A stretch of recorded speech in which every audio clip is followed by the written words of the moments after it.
नमस्कार, मैं हूं आशीष चित्रांशी और आप देख रहे हैं the news launcher. Delhi Bhajpa में भयंकर बगावत की खबरें सामने आ रही हैं। करीब 15 सीटें ऐसी हैं जिन पर अब तक अलग अलग तरीके का बवाल हो रहा है। कहीं प्रत्याशी बगावत कर रहे हैं, कहीं कार्यकर्ता ही जो प्रत्याशी उतारा गया है उसके खिलाफ मैदान में है, अपनी ही पार्टी के दफ्तर पर प्रदर्शन कर रहे हैं। लेकिन ये सब कुछ अमित शाह की आंखों के सामने होते हुए भी अमित शाह कुछ भी नहीं कर पा रहे हैं। यानी अमित शाह के हाथ में अब कंट्रोल नहीं है इस बगावत के ऊपर। एक एक सीट और एक एक प्रत्याशी का नाम, एक एक बागी का नाम इस शो में हम बताएंगे आपको। लेकिन पहले संतोष पाठक को, क्योंकि दिल्ली संतोष कवर करते रहे हैं, तो थोड़ा डीप एनालिसिस के लिए संतोष को हमने जोड़ा है साथ में। लेकिन पहले मैं आपको तथ्य बताऊं। सामान्य रूप से पहले विश्लेषण होता है, लेकिन हम तथ्य पहले बताते हैं कि बाद में जो है लंबा वक्त इसमें नहीं खींचेंगे हम वीडियो में। सबसे पहला नाम मास्टर आजाद। मास्टर आजाद के प्रोफाइल को समझना होगा। दिल्ली के एक्स मेयर हैं, पूर्व मेयर हैं, कई बार पार्षद रहे हैं, और उससे भी बड़ी पहचान है मास्टर आजाद की। ये पूर्व मुख्यमंत्री साहिब सिंह वर्मा के छोटे भाई हैं, पूर्व सांसद और अरविंद केजरीवाल के खिलाफ नई दिल्ली से चुनावी मैदान में उतरे हुए प्रवेश वर्मा के चाचा हैं मास्टर आजाद। आजाद सिंह के भी नाम से कई लोग जानते हैं इनको। मुंडका से ये टिकट चाहते थे और मुंडका में इन्होंने बाकायदे पंचायत बुलाई। पंचायत बुला करके इन्होंने ऐलान कर दिया कि भाजपा के खिलाफ निर्दलीय मैदान में आएंगे। पार्टी के बारे में जो बोला है वो तो और भी चिंताजनक है। उन्होंने अपने स्थानीय सांसद पर आरोप लगाया है कि मोटा पैसा लेकर के, मोटी रकम लेकर के टिकट बेचा गया है। यानी पैसा भी चला है क्या भाजपा में टिकट बंटवारे में। यहां से गजेंद्र दराल को, जो पार्षद हैं, निर्दलीय पार्षद बने थे, भाजपा में आए, उनको टिकट दिया है भाजपा ने। अगली सीट में बताऊं आपको, करावल नगर और मुस्तफाबाद, इन दोनों के बीच झूलते मोहन सिंह बिष्ट। कहा तो जा रहा है कि मोहन सिंह बिष्ट आंसुओं के बीच में मान गए हैं, लेकिन करावल नगर इनका अपना क्षेत्र रहा है। मुस्तफाबाद इनको शिफ्ट किया गया करावल नगर से। कपिल मिश्रा, वही कपिल मिश्रा जो विधानसभा में मोदी के जासूसी कांड पर लंबा चौड़ा भाषण दिए थे, उनके चक्कर में मोहन सिंह बिष्ट नाराज हैं विधानसभा बदलने का। कार्यकर्ताओं पर भी कुछ वहां पर निगेटिव असर देखने को मिल रहा है। लेकिन उससे ज्यादा नरेला में संकट है। नरेला में भाजपा ने टिकट दिया है राजकरण खत्री को। नील दमन खत्री यहां से निर्दलीय चुनाव मैदान में उतरने की पूरी तैयारी कर चुके हैं, कार्यकर्ताओं के साथ बैठकें कर रहे हैं, कह रहे हैं टिकट नहीं बदला जाएगा तो निर्दलीय मैदान में उतरूंगा। द्वारका, द्वारका सीट पर मुकेश सूर्यान बागी बन चुके हैं और निर्दलीय चुनाव लड़ने की तैयारी में वो भी लगे हुए हैं फिलहाल। सुल्तानपुर माजरा, इस सीट पर कार्यकर्ता ही बागी हो गए हैं, नेता नहीं, कार्यकर्ता बागी हो गए। कार्यकर्ताओं ने भाजपा दफ्तर पर प्रदर्शन किया है। कर्म सिंह कर्मा को यहां से टिकट दिया भाजपा ने। कर्म सिंह कर्मा के खिलाफ भाजपा के कार्यकर्ता सड़कों पर है। अगली सीट है महरौली। महरौली में गजेंद्र यादव को भाजपा ने मैदान में उतारा है और महरौली में भी कार्यकर्ता ही बागी हैं। कार्यकर्ता जहां बागी हैं वहां और घनघोर संकट है। अब मैं कार्यकर्ता कहां कहां बागी हैं और बीजेपी में भी इंटरनल ये चर्चा चल रही है जो मैं आपको बता रहा हूं। और सीटें बताता हूं। दरअसल करतार सिंह तंवर छतरपुर से प्रत्याशी हैं भाजपा के। इस सीट पर भी भाजपा को बगावत की आहट है, अंदेशा है। बदरपुर से, छतरपुर से करतार सिंह तंवर के खिलाफ जो है कार्यकर्ताओं में असंतोष भांपा जा रहा है। नारायण दत्त शर्मा बदरपुर से मैदान में है भाजपा के सिंबल पर। इनके खिलाफ भी भाजपा कार्यकर्ताओं के भीतर नाराजगी की खबरें हैं। कैलाश गहलोत हैं बिजवासन से, कैलाश गहलोत भी फंसे हुए हैं इस सीट पर। भाजपा कार्यकर्ताओं के साथ इनका पैचअप नहीं हो पा रहा है।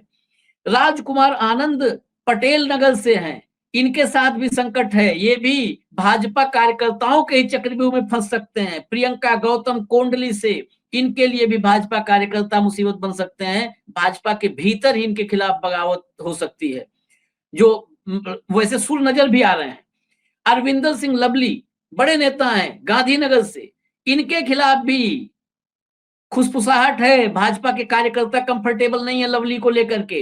राजकुमार चौहान मंगोलपुरी से, इनके खिलाफ भाजपा कार्यकर्ताओं में असंतोष नजर आ रहा है और कानाफूसी यही है कि भाजपा कार्यकर्ता सन्नाटे में ना निपटा दें इनको। नीरज बसोया है कस्तूरबा नगर से, ये भी संकट में है नीरज बसोया भी। ऐसे ही तरविंदर सिंह मारवाह और रिंकू कुमारी, इन दोनों को भी अपनी सीट पर दिक्कतें महसूस हो रही हैं। संतोष के पास सीधा, संतोष, पहला तो मैंने जो मुंडका कहा, मुंडका में तो रुपए के लेन देन, क्या भाजपा में पैसा लेकर के टिकट बंटवारा हुआ है? पहले इस पे बात हो जाए, फिर बाकी सीटों पे करते हैं। देखिए, बिल्कुल, हाल-फिलहाल के दिनों में अगर आशीष जी देखा जाए, तो भारतीय जनता पार्टी की राजनीति के लिए कोई ये बहुत बड़ा आरोप नहीं है। कई बार इस तरह के आरोप लगाए गए, कई तरह के आरोप लगाए। आप तो पैसा लेकर आरोप लगाने वाली बात कर रहे हैं। आज देखिए कि भाजपा की एक महिला नेत्री भी सामने आ गई। किस तरह के हाँ, गंभीर आरोप लगाया उन्होंने, जिस तरह के गंभीर आरोप लगाए, ये चुनाव की बेला में भारतीय जनता पार्टी जैसे पार्टी के लिए आप समझ लीजिए कि कितनी बड़ी शर्मिंदगी का सबब और हार का सबसे बड़ा सबब बन सकता है। यहाँ आरोप अगर कोई नेता कार्यकर्ता लगाता तो हम आप उससे खारिज करके आगे बढ़ सकते थे। भारतीय जनता पार्टी भी कह रही थी कि ठीक है। आरोप कौन लगा रहा है? आपने पूरा प्रोफाइल बता दिया। मैं एक बार फिर से अपने दर्शकों को बताता हूँ। दिल्ली के पूर्व मुख्यमंत्री साहिब सिंह वर्मा के भाई, मेयर रह चुके हैं। भारतीय जनता पार्टी से वो लगातार चुनाव जीतते रहे हैं। बाहरी दिल्ली में या पश्चिमी दिल्ली में और मुंडका के आसपास के इलाके में जिस मुंडका से वो सीट मांग रहे हैं, वहां पर साहिब सिंह वर्मा के परिवार ने पार्टी को मजबूत करने में बहुत बड़ी भूमिका निभाई है। यहाँ तक कि मुंडका जो है वो साहिब सिंह वर्मा साहब का जन्म स्थान रहा है। याद कीजिए जब ये विधानसभा दोबारा से बनी दिल्ली में 1993 में, तो मदन लाल खुराना की सरकार में शिक्षा मंत्री थे साहिब सिंह वर्मा। चलिए ये परिचय तो पुराने जनरेशन के लिए, नए जनरेशन के हिसाब से मैं परिचय देता हूँ कि जिस व्यक्ति को भारतीय जनता पार्टी ने आम आदमी पार्टी के मुखिया अरविंद केजरीवाल को नई दिल्ली विधानसभा सीट से चुनाव हराने का जिम्मा दिया है, यानी परवेश वर्मा को, उनके चाचा ये आरोप लगा रहे हैं कि उनके यहाँ के जो स्थानीय सांसद हैं, पैसा लेकर उन्होंने निगम पार्षद को टिकट दिलवा दिया। अपने आप में ये आरोप बहुत गंभीर है, जवाब आना चाहिए क्योंकि किसी सामान्य नेता ने आरोप नहीं लगाया। और दूसरा जो है मोहन सिंह बिष्ट, बहुत पुराने नेता है, पार्टी के समर्पित कार्यकर्ता है। आप उनका टिकट काट कर किसको दे रहे हो आप? उस कपिल मिश्रा को दे रहे हो, जिसने दिल्ली की विधानसभा में, चूंकि विधानसभा और संसद में अगर आप कोई बयान देते हैं, तो उसकी इम्यूनिटी होती है, यानी उसके खिलाफ कार्रवाई नहीं की जाती। तो कपिल मिश्रा ने एक रणनीति के तौर पे दिल्ली विधानसभा में क्या-क्या नहीं बोला, इस शो में हम बोल नहीं सकते। हम अपने दर्शकों को कहेंगे जाइए यूट्यूब पे वीडियो पड़ा होगा, सुन लीजिए कि क्या-क्या नहीं बोला था कपिल मिश्रा ने। उस शब्दों के साथ तो कभी अरविंद केजरीवाल की हिम्मत नहीं होती बोलने की। राहुल गांधी ने कभी नरेंद्र मोदी पर नहीं बोला। और यहाँ भारतीय जनता पार्टी के एक समर्पित कार्यकर्ता का टिकट काटकर कपिल मिश्रा को दिया जा रहा है, जबकि इस देश का प्रधानमंत्री अपने आप को एक स्वयंसेवक कहता है कि स्वयंसेवक की विचारधारा से निकला हुआ है। लेकिन समस्या कहीं और है आशीष जी। चूंकि मैंने भारतीय जनता पार्टी को कवर किया है लंबे अरसे तक, 11 अशोका रोड का पुराना कार्यालय, आज का नया कार्यालय, कॉर्पोरेट सेक्टर का कार्यालय बना दिया गया है। कहा जा रहा है कि सर्वे किया जाएगा, सर्वे के आधार पर सीट तय होगी। उस सर्वे की कंपनी की मूल कंपनी कौन सी है? मैं दोबारा इसको दोहरा रहा हूं। सर्वे की एक कंपनी, उसमें कुछ डायरेक्टर, उनकी दूसरी कंपनी, उसमें कुछ डायरेक्टर, उनकी तीसरी कंपनी। मतलब भारतीय जनता पार्टी के लोग मजाक में कहते हैं कि पता नहीं कहां से सर्वे एजेंसी आती है, किससे सर्वे करके जाती है कि लोकसभा चुनाव में 240 पर आकर टिक गए। पता नहीं किससे सर्वे करवाती है कि दिल्ली में 1993 से 1998 के बाद 5 साल में 3 मुख्यमंत्री बनाए, 98 में हार गई, 3 में हार गई, 8 में हार गई, 2013 में हार गई, 2015 में हार गई, 2020 में हार गई। ऐसा कौन सी कंपनी सर्वे करती है कि भारतीय जनता पार्टी जीत भी नहीं पा रही? और इसके मूल में एक दूसरी समस्या है। पार्टी के लोग समझते हैं, संगठन के लोग समझते हैं, राष्ट्रीय स्वयंसेवक संघ के लोग समझते हैं। मैं एक बार अपने दर्शकों को बताना चाहूंगा, भारतीय जनता पार्टी के संगठन में चुनाव के जो टिकट का फैसला होता है वो केंद्रीय चुनाव समिति करती है। हम सब आप लोग देखते होंगे ना कि मोदी जी आए और चुनाव समिति की बैठक में इस बार तो ठंड में हालचाल भी पूछ लिया, पता नहीं पत्रकारों को एक तरह से भिखारी ही समझ लिया था उन्होंने। लेकिन क्या करे वो कि ठंड का कुछ जुगाड़ करो, ये करो। हालांकि मोदी जी को खुद याद नहीं है कि एक दिवाली पार्टी में उन्होंने ये भी कहा था कि पत्रकारों के लिए हेल्थ इंश्योरेंस की व्यवस्था करो। बगल में जेपी नड्डा राष्ट्रीय अध्यक्ष खड़े थे। इस बार भी जब पत्रकारों को ठंड की नसीहत दे रहे थे तो बगल में वही जेपी नड्डा खड़े थे जो स्वास्थ्य मंत्री हैं। आज तक पत्रकारों के लिए वो इंश्योरेंस की स्कीम आगे बढ़ नहीं पाई। तो अब देखिए उस सीएसी की शामिल कौन-कौन है? नड्डा अध्यक्ष है तो अध्यक्ष के तौर पे शामिल है। कितनी चलती है, कितनी चला पाती है, ये हम और आप, हम हमारे सब तमाम दर्शक जानते हैं। मोदी खुद सदस्य हैं। राजनाथ सिंह, नाम के आगे सिंह लगा है। बार-बार हम चर्चा कर चुके हैं कि किस तरह से उन्होंने सरेंडर कर दिया। अमित शाह उसी गुट के हैं। येदियुरप्पा साहब हैं कर्नाटक के, केंद्रीय चुनाव समिति के सदस्य हैं। अब सोच लीजिए कि दिल्ली की राजनीति की कितनी। सर्बानंद सोनोवाल असम में मुख्यमंत्री रह चुके, केंद्र में अभी मंत्री हैं, वो इस सीईसी के मेंबर है। डॉक्टर के लक्ष्मण तेलंगाना से आते हैं, ये केंद्रीय चुनाव समिति के मेंबर है। मैं सारे नाम आपको एक-एक करके गिनवा रहा हूँ। इकबाल सिंह लालपुरा, ये मेंबर है। सुधा यादव हरियाणा से आती है, एक समय पे कारगिल के समय पे टिकट दिया था जब नरेंद्र मोदी प्रभारी हुआ करते थे, लेकिन इनका राजनीतिक वजूद क्या है? सत्यनारायण जटिया, अटल जी के दोस्त होने की वजह से उस समय एक राजनीतिक वजूद माना जाता था, लेकिन इनकी राजनीतिक हैसियत मुझे नहीं लगता कि मध्य प्रदेश में आज के युवा मतदाता जानते होंगे कि जानते हैं। सत्यनारायण जटिया कौन है। भूपेंद्र यादव उसी गुट के हैं, कोई नानुकर नहीं करनी है। देवेंद्र फडणवीस महाराष्ट्र में अभी ताजे-ताजे अपनी कुर्सी उन्होंने एक तरह से मुख्यमंत्री का पद लिया है। बीएल संतोष संगठन महासचिव के तौर पर है और बाकी कुछ मोर्चों के वो है। तो इस नाम में ऐसा कौन-सा नाम आपको लग रहा है या हमारे दर्शकों को लग रहा है जिस जो अमित शाह और नरेंद्र मोदी के फैसलों पर सवाल उठा सके और ये पूछ सके कि भैया ये इतने पुराने कार्यकर्ता का, दिल्ली के पूर्व मुख्यमंत्री के छोटे भाई का, मेयर रह चुके नेता का टिकट काट कर इस पार्षद को क्यों दे रहे हो? किसकी सिफारिश पर दे रहे हो? और दे रहे हो तो 2-3 ग्राउंड तो बताओ जीतने का। मैं आपको याद दिलाऊं कि सुषमा स्वराज से क्यों खार खाते थे नरेंद्र मोदी? जब गुजरात के मुख्यमंत्री के तौर पर वो आते थे सीईसी की बैठक में, विधानसभा चुनाव की टिकटों का बंटवारा लेकर, पूरी लिस्ट लेकर आते थे। गिनते थे वो 1, 2, 3, 4, 5, 6, 13 बचे हैं तो अपने आदमी को कहते थे जाओ 13 फोटोकॉपी करवा के ले आओ। उसके बाद उम्मीदवार पे जब ये चर्चा शुरू होती थी तो 1-2 सुषमा स्वराज पूछ लिया करती थी। कहते नहीं, नहीं मैंने तय कर लिया, सब तय कर लिया। तो सुषमा स्वराज ने बड़े ही तल्ख शब्दों में कहा था सीईसी और पार्लियामेंट्री बोर्ड की बैठक में कि मोदी जी इसी पार्लियामेंट्री बोर्ड ने आपको मुख्यमंत्री बनाकर भेजा है। आप ये सर मत गिनिए और हमें मत बताइए कि आप तय करके आ चुके हैं। अगर आप ही सब तय करके आ चुके हैं तो ये सीईसी और पार्लियामेंट्री बोर्ड की बैठक क्यों हो रही है? तो आज इन तमाम नामों में कोई भी नाम ऐसा नहीं है जो मोदी और अमित शाह के फैसले पर सवाल उठा सके। कार्यकर्ताओं के टिकट काटे जा रहे हैं। पुराने नेता, बड़े नेता और ये मुख्यमंत्री पद के उम्मीदवार भी भाजपा की तरफ से हो सकते हैं, प्रवेश वर्मा, उनके चाचा इस तरह का आरोप लगा रहे हैं, सांसद पर आरोप लगा रहे हैं और एक महिला नेत्री ने भी जिस तरह से आरोप लगाया है, ये तमाम चीजें भारतीय जनता पार्टी की अंदरूनी राजनीति को अब बता रहा है कि किस तरह से तमाम खेल दर्शक समझ गए होंगे, कम कहे को दर्शक समझिए, जब मैं तमाम खेल का जिक्र कर रहा हूं तो इसका मतलब सिर्फ पैसा नहीं, तमाम खेला खेला जा रहा है। और बड़ी दिलचस्प है, लोकसभा चुनाव के दौरान याद कीजिए कि एक बड़े नेता हुआ करते थे, आप बड़े नेता कह लीजिए या उनको जो भी कह लीजिए, जिसको उन्होंने टिकट देने का वादा किया, पता लगा कि उस महिला की उम्र ही नहीं है चुनाव लड़ने के लायक। फिर दिल्ली के नगर निगम चुनाव में ऐसा हुआ कि जिसको टिकट दिया गया, पता लगा कि वोटर लिस्ट में नाम ही नहीं है। तो इससे आप समझ लीजिए कि भारतीय जनता पार्टी में टिकट बंटवारा कैसे होता है। और ये एक पुराना जमाना नहीं था जो नवाबों का, जमींदारों का, जागीरदारों का जमाना होता था। ये 2 मैं ले लेता हूँ, ये 2 तुम ले लो, ये 2 तुम ले लो, ये 2 तुम ले लो, जिसको तुम्हें देना है दे दो, जिससे तुम्हें लेना है ले लो। उस तरह का एक पूरा एक संगठित गिरोह की तरह ये चलाया जा रहा है। और साफ-साफ ये नजर आ रहा है कि इतने बड़े पैमाने पर अगर विरोध होता है, पार्टी के कार्यकर्ताओं का टिकट काटा जाता है, समर्पित कार्यकर्ताओं का टिकट काटा जाता है, तो अब सोचिए कि भाजपा चुनाव लड़ भी रही है या नहीं और भारतीय जनता पार्टी दिल्ली में चुनाव जीतना भी चाहती है या नहीं। क्योंकि मैं बार-बार एक बात कहता हूँ आशीष जी, अरविंद केजरीवाल से खतरा नहीं है नरेंद्र मोदी को आज की तारीख में। मान लीजिए 2025 समय चल रहा है, 2029 का चुनाव हो, 2034 का चुनाव हो, अरविंद केजरीवाल की ताकत ज्यादा से ज्यादा बढ़ेगी तो 15, 16 या 20 सांसद के आसपास होगी। यानी उस सूरत में भी वो अखिलेश से बहुत नीचे ही रहेंगे, कम ही रहेंगे, ममता बनर्जी के आसपास कहीं रह लेंगे। उनको खतरा कांग्रेस से है कि दिल्ली के विधानसभा चुनाव में कांग्रेस भले ही चुनाव न जीते, अगर कांग्रेस किंग मेकर की भूमिका में आती है, कांग्रेस का रिवाइवल होता है, तो फिर राहुल गांधी के नेतृत्व पे मुहर लगेगी।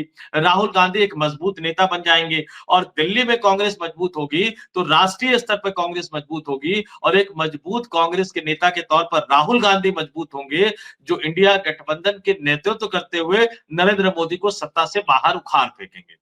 तो यहां आप चाल समझिए कि लोग कहते हैं ना कि सब मिले हुए हैं जी, वो अरविंद केजरीवाल का एक डायलॉग होता था एक जमाने में। यहां तो मैं कहता हूं कि मिले हुए वो हैं जो हराना चाहते हैं, लेकिन हकीकत में हराना नहीं चाहते, हराते हुए दिखना चाहते हैं। तो ये एग्जैक्टली एक बड़ी राजनीति है ये। और हकीकत में नहीं हराना चाहते, उसका और भी हम कुछ सबूत दे दें। बहुत सारे लोग कहते हैं कि कार्यकर्ता, जमीनी कार्यकर्ताओं से भाजपा के बात करिए, तो बस वो इतना वो निश्चिंत हो जाए कि उनकी बात कहीं लीक नहीं होगी, तब वो अपनी पीड़ा बताते हैं कि अब ये कार्यकर्ताओं वाली पार्टी नहीं है कि वो कार्यकर्ता की चाय बेचने वाला, जैसे मोदी जी बताते हैं चाय बेचने वाला प्रधानमंत्री बन सकता है भाजपा में, लोकतांत्रिक भाजपा है ना। ये भाजपा अगर समझनी है आपको तो मैं कुछ नाम गिना रहा हूं। उधार के सिंदूर पर श्रृंगार करने वाली भाजपा ये है, उधार के सिंदूर पर श्रृंगार करने वाली भाजपा। आम आदमी पार्टी से आयातित कौन कौन से नेता हैं जिनको टिकट दिया गया है? प्रियंका गौतम आम आदमी पार्टी से आई हैं, टिकट मिला है। राजकुमार आनंद आम आदमी पार्टी से आए हैं, टिकट मिला है। कैलाश गहलोत आम आदमी पार्टी से आए हैं, टिकट मिला है। इन्हीं की तारीफ कर दी थी और झंडा ध्वजारोहण का परमिशन दिया था राज्यपाल ने। नारायण दत्त शर्मा आम आदमी पार्टी से आए हैं, टिकट मिला है। करतार सिंह तंवर आम आदमी पार्टी से आए हैं, टिकट मिला है। अब आते हैं कांग्रेस में, गिनिए। रिंकू कुमारी कांग्रेस से आई हैं, टिकट मिला है। तरविंदर सिंह मारवाह कांग्रेस से आए हैं, टिकट मिला है। नीरज बसोया कांग्रेस से आए हैं, टिकट मिला है। राजकुमार चौहान शीला दीक्षित के गुडबुक में हुआ करते थे, समर्पित कांग्रेसी थे, लेकिन कांग्रेस में भी ऐसी टीम है कि जो भगाती है थोड़ा बहुत, अगर जो अच्छा काम करने वाले हैं, मेहनती हैं, जमीन पे काम करने वाले लोग हैं, वो भी चले गए भाजपा में। राजकुमार चौहान को टिकट दिया है, कांग्रेस से आए हैं। अरविंदर सिंह लवली कांग्रेस में बड़ा चेहरा थे, लेकिन ऐन वक्त पर इन्होंने भी, हालांकि इनके उलटने पलटने के पीछे बहुत सारी कहानियां हैं, ये भी भाजपा में है, इनको भी टिकट मिला है। आप देखते जाइए, गिनिए कितनी छोटी सी दिल्ली, कुल 70 सीट ही है, इसमें दर्जन भर तो ऐसे हैं जो उधार का सिंदूर है, और कहा जाता है कि कार्यकर्ताओं की पार्टी है। कहाँ है कार्यकर्ता, कहाँ है कार्यकर्ता? ये गिनाया। मास्टर आजाद जिस सीट पर बगावत मुंडका में कर रहे हैं, गजेंद्र दराल निर्दलीय पार्षद जीते और आए, भाजपा ज्वाइन किए, टिकट मिल गया। कपिल मिश्रा से परफेक्ट एग्जाम्पल मिल नहीं सकता, जिन्होंने वो जासूसी कांड, कौन सी लड़की किसने पीछा किया पता नहीं, हम लोग तो जानते नहीं भाई, हम लोग नहीं जानते, वो सारा विधानसभा में बता रहे थे। वो जो है उनको भी टिकट मिला है। तो आप गिनिए, दर्जन भर, में कम कह रहा हूं, एक दर्जन से ज्यादा मुझे लगता है निकलेंगे, 15-20 निकल आएंगे, अगर उनके थोड़ा बैकग्राउंड को और विधिवत खंगाला जाएगा, अगर बैकग्राउंड को विधिवत खंगाला जाएगा, जो आयातित है, उधार के हैं। ये उधार के सिंदूर पर श्रृंगार करेंगे तो कितने दिन तक टिकेगा ये श्रृंगार? और इस भाजपा, जिस बात से भाजपा के जो ग्रास रूट लेवल के लोग हैं संतोष, और संघ के जो जमीनी लोग हैं, वो एक बात से बहुत चिंतित हैं, भाजपा के कांग्रेसीकरण से। जिस दिन, आज तो मोदी और शाह के हाथ में सारी शक्तियां, उन्हीं के हाथ में सारी शक्तियां हैं, जिस दिन ये शक्तियां छीड़ होंगी तो ये उधार की बाजार नहीं चल सकती ना। ये सब कोई ईडी के डर से है, कोई सीडी के डर से है, कोई आईटी के डर से है, कोई सीबीआई के डर से है। ये सब के सब फिर खूंटा से पगहा तोड़ा लेंगे। गांव में जैसे नहीं, पगहा इसको आशीष जी ऐसे भी समझिए कि कहते हैं ना कि एक चाय वाला भी प्रधानमंत्री बन सकता है। जेपी नड्डा कह रहे हैं कि एक पोस्टर लगाने वाला भी पार्टी का राष्ट्रीय अध्यक्ष बन सकता है। तो चाय बेचने वाला बड़ा नेता तब बना जब ये अटल आडवाणी की भारतीय जनता पार्टी होती थी। और दूसरी तरफ पोस्टर लगाने वाला बड़ा नेता, यानी राष्ट्रीय राजनीति की तरफ, पहले राज्य की राजनीति की तरफ उठ के बैठा, ये तब बना जब वो अटल आडवाणी की भारतीय जनता पार्टी हुआ करती थी। अब उस पार्टी से शुरुआत कर आप देश के प्रधानमंत्री बन गए, लेकिन हालत ये है कि अब कार्यकर्ताओं का टिकट कटता है, आपको उससे मतलब नहीं है। उत्तर प्रदेश में तो कई बार लोकसभा चुनाव में ऐसा हुआ कि भारतीय जनता पार्टी के टिकट पर जिसने सपा या बसपा के उम्मीदवार को हराया, अगली बार के लोकसभा चुनाव में अपने भाजपा के कार्यकर्ताओं को बिठाकर जो नंबर 2 पे सपा बसपाई थे ना, उनमें से किसी को बुला के भारतीय जनता पार्टी ने टिकट दे दिया। दूसरी तरफ जो लोकतंत्र की बात करते थे जेपी नड्डा साहब, पटना में उन्होंने एबीपी से अपना कैरियर शुरू किया। पटना के वरिष्ठ पत्रकार बताते हैं कि उनका काम क्या था। प्रेस रिलीज जो होता था पहले, क्योंकि फैक्स वक्त में जाता नहीं था, तो हाथ से प्रेस रिलीज लिखा जाता था और पटना के अखबारों के दफ्तर वो जाते थे, वो प्रेस रिलीज वहां पर देके आते थे, संपादक से एक तरह से रिक्वेस्ट करते थे कि भैया इसको छाप दिया करो। वो जेपी नड्डा जब पार्टी में महत्वपूर्ण भूमिका में आए, 1100 का रोड पे कार्यालय का दायित्व दिया गया, तो कार्यकर्ताओं की एंट्री एक तरह से धीरे धीरे कम करवाई। यहां तक कि जो मेन बिल्डिंग थी वहां पत्रकारों की एंट्री भी रोक दी गई थी। वो तो बाद में हंगामा हुआ तो उनके उसको शुरू किया गया। नए वाले कार्यालय में जब पार्टी के राष्ट्रीय अध्यक्ष बने तो पता नहीं अमित शाह को भी कभी इतना खतरा पत्रकारों से महसूस नहीं हुआ। जेपी नड्डा जब आते थे तो कई बार रस्सियों की बैरिकेडिंग लगा दी जाती थी कि नहीं इस रस्सी से आप आगे नहीं जाएंगे। उससे भी दिलचस्प सुनिए कि कई बार अगर बड़े नेता आए तो कोई कार्यकर्ता ना उनसे मिल ले, पत्रकार ना उनसे मिल ले, तो सीधे उनको कहा जाता था कि भैया अपनी गाड़ी को बेसमेंट में ले जाओ और बेसमेंट से लिफ्ट पकड़ो और सीधे वहां चले जाओ अगर बीएल संतोष से मिलना है या पार्टी के राष्ट्रीय अध्यक्ष से मिलना है, ताकि ना आप कार्यकर्ता आपके दर्शन कर सके, ना आप कार्यकर्ता के दर्शन कर सके, ना पत्रकार आपसे कुछ सवाल पूछ सके, ना आप पत्रकार से कुछ जानकारी हासिल कर सके। तो इस तरह की पार्टी लोकतंत्र के नाम पर सरकार में है, लेकिन लोकतंत्र का कैसे मखौल उड़ा रही है ये भारतीय जनता पार्टी के जितने कार्यकर्ता नेता देश भर से आते हैं ना वो देखते हैं यहाँ पे।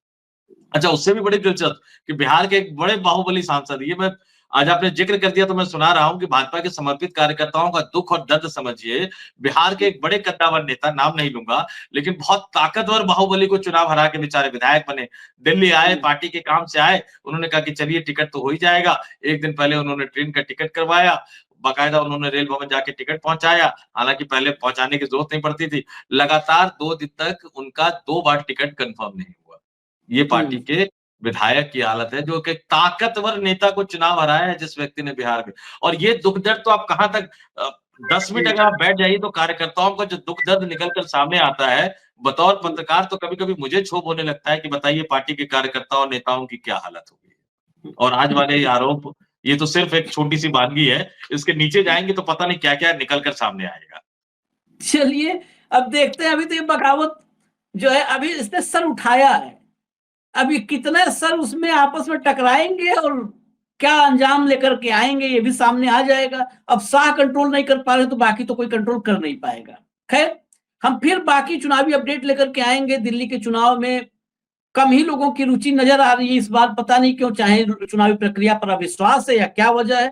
इतना कम रुचि या कम इंटरेस्ट हमने दिल्ली के विधानसभा चुनाव में कभी नहीं देखा है। या हो सकता है दिल्ली की शक्तिहीन सरकार को देख करके कि जब सारी शक्तियां तो राज्यपाल में और केंद्र में है इसलिए रुचि कम हुई हो, या क्या वजह है जो भी, या तो चुनाव आयोग में अविश्वास। लेकिन इस बार के चुनाव में रुचि कम है, वो गर्माहट चुनाव में अब तक नहीं है। देखते हैं आगे क्या होता है, इंतजार करिए, जो भी अपडेट होगा हम देते रहेंगे। इजाजत दीजिए हमें, न्यूज लॉन्चर देखते रहिए। नमस्कार। नमस्कार।